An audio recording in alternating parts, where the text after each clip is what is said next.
Yeah, welcome to the current affairs revision module that we are trying out here. And in this session, I'll try to cover some of the important questions from the current affairs section from the month of August. So in the earlier session, I tried to cover some of the important questions from the month of September. And in this, I'll try to cover from the month of August. So in the similar fashion, which I've done in the last session, this session will not be much of concept oriented, which means that I'll not explain the concepts in a greater detail, but I'll try to discuss a good number of questions from each topic. So the first topic that I'm taking from the month of August is the Muslim Women Rights Day. So Muslim Women Rights Day is celebrated on the 1st of August. It is celebrated on the 1st of August to commemorate the Muslim Women Rights Act, which was enacted by the Union Parliament in 2019. So you must have studied the Triple Talaq Bill or the Triple Talaq Act, which was enacted by the Parliament in 2019 August. To commemorate the first anniversary of the Triple Talaq Act or the Muslim Women Protection of Rights on Marriage Act, the Muslim Women Rights Day is observed by the Ministry of Minority Affairs, Ministry of Women and Child Development. And if you look at the sample paper 2, questions 9.1 to 9.5 are about the Triple Talaq Bill, which was enacted by the Union Parliament in 2019. Now, let me formulate some of the questions.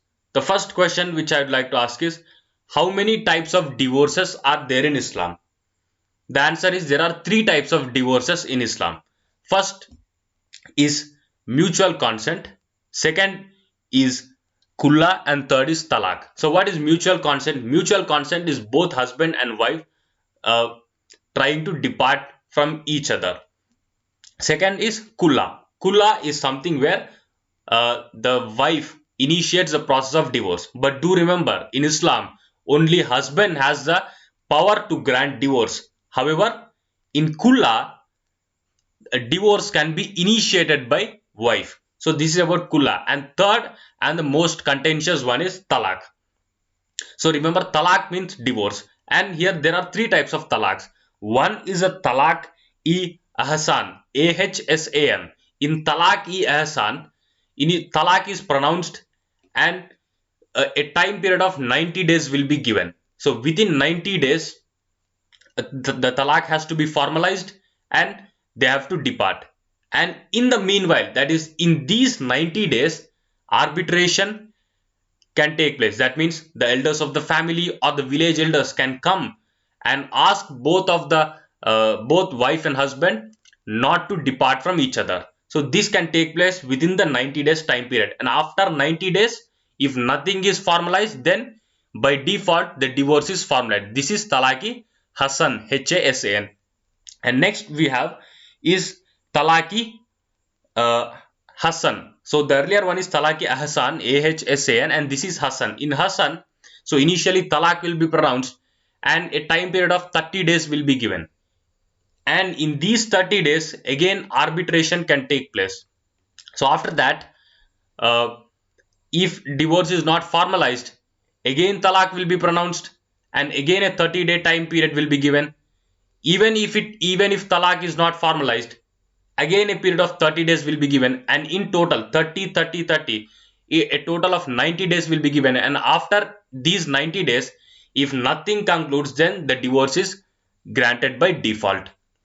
So these are the two of the three types of divorces which are under talaq. And the third of the three types is talaki biddat. Talaki biddat is the most contentious and controversial thing, because this is a novel innovation in Islam and this was not present at the time of Prophet. And in this talaki biddat, husband pronounces talak thrice at a single go. That means he says talak, talak, talak, and the divorce is granted. So using this tool, using this talaki biddat, many people have pronounced talak either by a phone call or by a text message or through a Skype video call or postcard or so on and so forth. By these means, talak has pronounced and the women were sent out from the home, and they have started seeking for compensation. So a similar case appeared before the Supreme Court in 2017. That is the Shaira Banu Begum case. In Shaira Banu versus Union of India, Supreme Court had held that uh, Muslim personal law is a fundamental right. So not Muslim personal law is a fundamental right. And it has asked the Union Parliament, if necessary, to make a legislation to declare this talaq e biddat as unconstitutional, and it has given some 6 months time to the Union Executive. So this is about the triple talaq bill. So you must know the types of divorces and also the Shaira Banu case. So this Shaira Banu case was also asked in the sample paper. So most of you might have ticked the Shah Banu case. Shah Banu option is also there. So you might have ticked that one. But Shah Banu is related to the Uniform Civil Code. So in Shah Banu is also something related like this. In Shah Banu case, Supreme Court had asked Shah Banu's husband, that is Muhammad Ahmad Khan, to compensate, to give compensation to Shah Banu. But this is no way related to the triple talaq bill. That is something related to Uniform Civil Code. So Shaira Banu is a relevant case for triple talaq. And after 6 months, not after 6 months, in 2019, Union Parliament has enacted the Muslim Women Protection of Rights on Marriage Act. And what this Muslim Women Protection of Rights on Marriage Act did, it criminalized instant triple talaq. Instant triple talaq was made a cognizable offense. So what do I mean by cognizable offense? Cognizable offense is an offense in which the police can arrest the accused without a warrant from the magistrate. So that is cognizable offense. And talaq in any form, that means it might be a Skype video call or a text message or a WhatsApp message or even a phone call or whatsoever means it might be, pronouncing of instant triple talaq is a cognizable offense under this act. And now I would like to give some supplementary questions on lines of the questions that were asked in the sample papers and the supplementary material issued by the CLAT Consortium. Since this triple talaq issue is there in the news, you need to know who are the relevant ministers of the respective ministries. The first ministry involved in this National Women Rights Day and also this triple talaq bill and triple talaq act is the Ministry of Minority Affairs. And who is the minister for Minority Affairs? It is Mukhtar Abbas Naqvi. Another ministry which is involved is the Ministry of Women and Child Development. And who is the minister for Women and Child Development? It is Ms. Smriti Zubin Irani. And other ministry that is involved is the Ministry of Law and Justice, and the minister for this ministry is Mr. Ravi Shankar Prasad. So these are some of the important facts for the Muslim Women Rights Day as well as the Triple Talaq Act which was enacted by the Parliament. And another important issue in the August month of 2020 is a 1 year of the revocation of the special status to Jammu and Kashmir.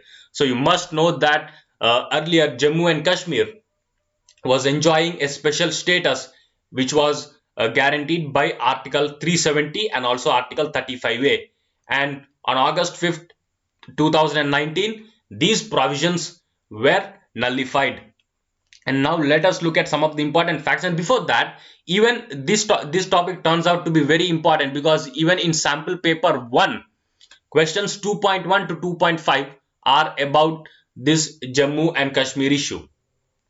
Now let me talk about some important facts. First is the special status to Jammu and Kashmir was revoked. At the same time, by using the power vested in Article 3, Jammu and Kashmir, which was earlier a state, was divided into two union territories. One is the union territory of Jammu and Kashmir with a legislative assembly similar to that of Delhi and Puducherry. Two is Ladakh union territory without a legislative assembly. So this was made by the Union Parliament. And with this move, all the provisions of the Indian Constitution are applicable to the state of Jammu and Kashmir. Now what is the current situation in Jammu and Kashmir? So does Jammu and Kashmir have a special flag now? No. Jammu and Kashmir does not enjoy a special flag now, and they don't have a separate constitution as of now. Earlier, they had a separate constitution, and the Indian Penal Code replaced the earlier Ranbir Penal Code. Earlier, Ranbir Penal Code was followed in Jammu and Kashmir and not the Indian Penal Code. Now it is replaced with the Indian Penal Code. And yeah, next, if you have observed in the questions in the sample paper 1, questions 2.1 to 2.5, they asked who is the Lieutenant Governor of Jammu and Kashmir. Now, in the month of August, the position of Jammu and Kashmir Lieutenant Governor was changed. That means a new person was appointed, and the current Lieutenant Governor of Jammu and Kashmir is Mr. Manoj Sinha. So he's a newly appointed Lieutenant Governor of Jammu and Kashmir. And who is the Lieutenant Governor of Ladakh? It is Mr. Radhakrishna Mathur. And which is the largest union territory in terms of area in the entire territory of India? That is the Union Territory of Jammu and Kashmir. So these are some of the important facts for the 1 year of revocation of Jammu and Kashmir. And another important topic is Beerut blast. You must have read in the news that in Beerut a massive explosion took place, and it has killed some thousands of people. Now let us understand the important facts with respect to this issue. First important question which might be framed on this is, what is the reason for the Beerut blast? The reason is the denotation or the explosion of ammonium nitrate. Ammonium nitrate, you must know, is used in bomb making, that is exploders, and also in the chemical fertilizer industry, or in the agro based chemical fertilizer industry. And what is this Beirut? Beirut is the capital of Lebanon. And they might ask, what are the similar blasts that took place because of the explosion of ammonium nitrate across the world?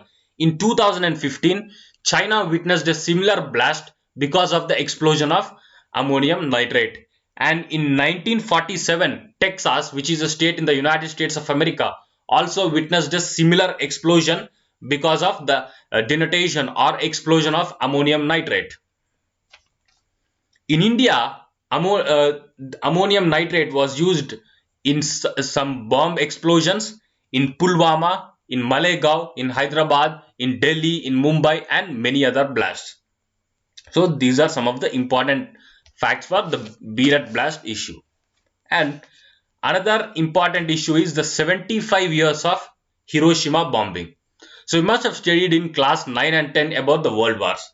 After the completion of World War One, or in the end of World War One, the United States of America had dropped bombs on the Hiroshima and Nagasaki, which are located in Japan. Now let us look at some of the important facts. So this year marks the 75th anniversary of the Hiroshima bombing. On 6th August 1945, Hiroshima was bombed, and on 9th August 1945, Nagasaki was bombed. So these atomic bombs were developed by both Britain and United States of America, and the project name or the code name for this project is Project Manhattan, Manhattan. And at that time, the President of the United States is Mr. Harry Truman. He has ordered the dropping of the bombs on Hiroshima and Nagasaki. And another question which might be asked is, the people who are injured in the Hiroshima and Nagasaki attacks are called, so they are called as hibakushas. Hibakushas. They are called as hibakushas. That is a Japanese term. And another question which could be asked based on static GK on the same issue is, what are the two major powers in the World War II? So you must know there are two major powers. One is the Allied powers, another is the Axis powers. And Allied are Great Britain, United States, and Soviet Union. And Axis powers are Germany, Italy, and Japan. So in World War II, Allied powers had a victory over the Axis powers. Axis powers are Germany, Italy, and Japan. So this is about the 75 years of Hiroshima and Nagasaki bombing. And There are some other topics also, like the national sports awards which are given. So I don't think they are worth explaining, because that has to be done by yourself. Just go through that and go through the 8 awards. So there are 8 national sports awards which are given on the 29th of August, that is on the National Sports Day. And National Sports Day is celebrated to commemorate Mr. Dhyan Chand, who was a hockey player. Major Dhyan Chand was a hockey player. On his birthday, we are celebrating National Sports Day, and there are 8 categories of National Sports Awards. So just try to go through them. And another some controversial issue, and I would like to discuss some facts based on that, because if you look at the supplementary questions that are released by the CLAT consortium, they asked a question about Arnab Goswami and Palghar issue. So that was not a most expected question, but they have took such controversial issues. So similarly, I in August month there is such kind of one that is related to the Facebook. An allegation was made by Wall Street Journal. So what is this Wall Street Journal? Wall Street Journal is an investigative agency that is based out of the United States of America. This Wall Street Journal had wrote an article in which it stated that Facebook is favoring the Bharatiya Janata Party in India. Why this issue was raised? Because Mr. Raja Singh, Mr. T. Raja Singh, who is an MLA from the Gosha Mahal constituency in Hyderabad, he had he was accused and he was convicted of hate speeches. He gave many hate speeches, even though Facebook did not suspend or Facebook did not block his account. He has a blue tick as well. Now a question was raised, why the Facebook did not suspend or did not block Raja Singh's account, even though Raja Singh is violating the Facebook's community guidelines.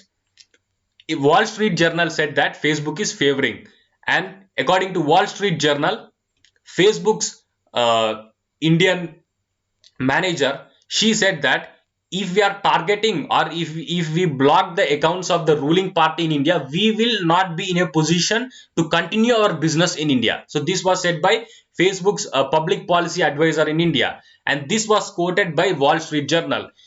So this is the thing, and you must have uh, studied in maybe in 2018, or at that point of time, some reports came out that Facebook has helped the United States President Mr. Donald Trump to win in the 2016 general elections. At that point of time, there was one agency which is Cambridge Analytica. So Cambridge Analytica was allowed to harvest millions of Facebook accounts, and these accounts, so by knowing the accounts, Facebook will come to know the political ideology of the people, and they will target Facebook ads. And with the help of this, Donald Trump won in the 2016 elections. So this is an allegation that was made. I'm not saying that Donald Trump won because of Cambridge Analytica harvesting millions of Facebook accounts. No, this was an allegation which was made, and even because of the privacy concerns and privacy violations, Mark Zuckerberg was called to the Senate or the Congress.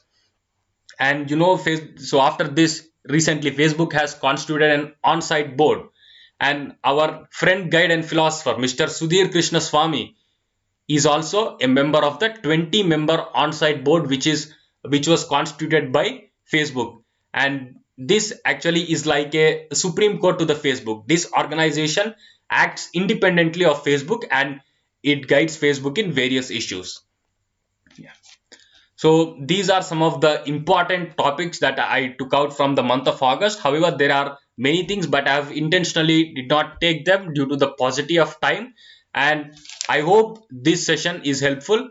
And let me know your feedback in the comment section. Bye bye. See you all in the next session.